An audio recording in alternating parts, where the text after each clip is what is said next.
বউভাত বাড়ি যাব বলে বেরিয়েছি। আগে বলো আমাকে কেমন লাগছে? তাও আবার খোঁপা করেছি অনেক বছর পর। তোমাদেরকে কারণটা কেন বললাম যে আমাকে কেমন লাগছে? তো চলো কারণটা তোমাদেরকে বলে দিই, কেন তোমাদেরকে ভালোভাবে দেখতে বললাম। অনেক বছর হয়ে গেছে প্রায়, সেইভাবে শাড়ি পরা আর হয় না। গায়ে একটা ব্লাউজও হয় না। এখন আমি মোটুরাম হয়ে গেছি। অনেক কষ্টে একটা ব্লাউজ গায়ে হয়েছে, সেটা আবার সেলাই খুলতে হয়েছে। সবাই প্রায় চলেই গিয়েছে, বাকি ছিলাম শুধু আমি আর আমার মা। বিয়ে বাড়িটা অনেকটাই কাছে হচ্ছে, তাই সবাইকে বলেছিলাম একসাথে যাওয়ার জন্য। কিন্তু আমার এই সমস্ত ব্লাউজ বার করে ফেলে তারপর একটা ব্লাউজ গায়ে হয়েছে।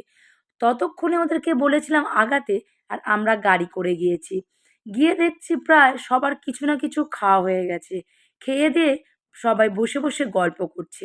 আমাদের আসতে অনেকটাই লেট হয়ে গেছে। আমার মেয়ে তো আমাকে ফেলে কখন চলে এসছে। আর বিয়ে বাড়ি এসেও আমার খুব খিদে পেয়েছে। এত ভালো ভালো খাবার দেখে কার না খিদে পায়। তো চলো আগে কিছু খেয়ে নিই, তারপরে তোমাদের সাথে কথা বলছি। খাওয়ার মধ্যে খেয়েছি ফুচকা, আর ৮টা ১০টা আইসক্রিম খেয়েছি। তেমন কিছু আর খাইনি। পকোড়া কফি তো একদমই ছুঁইনি। তার মধ্যে ছিল আমার ফেভারিট আইসক্রিম, ওটাই বেশি খাওয়া হয়ে গেছে। খেয়ে এসে দেখছি এখানে সবাই ডান্স করছে। অনেকের ভাতও খাওয়া হয়ে গেছে, আর অনেকের খাওয়া হয়নি। আমি চুপচাপ দাঁড়িয়ে দাঁড়িয়ে ওদের নাচ দেখছিলাম। অনেকে হাত ধরে আমার টানাটানি করছিল। আমি ওদেরকে বললাম, দাঁড়া, সবে আমি খেয়ে এসেছি, একটু তো দাঁড়াই, তারপরে তোদের সঙ্গে ডান্স করব। আমার তো এমনিতে কোথাও যদি গান বাজে, আমার তো পা নাচে, শুধুমাত্র নাচার জন্য।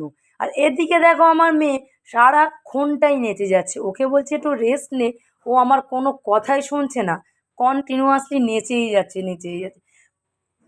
এদিকে দেখো আমার মেয়ে তো আমাকে চেনেই না। কটা বন্ধু বান্ধব হয়েছে, তাদের সাথেই বিয়ে বাড়ি গিয়েছে, তাদের সাথেই ঘুরে খাওয়া দাওয়া করেছে, তাদের সাথে পড়েই নাচছে। আমি যে ওকে ডাকছি এখানে এসে একটু দাঁড়া, ও তো আমাকে পাত্তাই দিচ্ছে না। মানে নন স্টপ নেচে যাচ্ছে। ও যে কি মজা হচ্ছে, কি বলবো তোমাদের।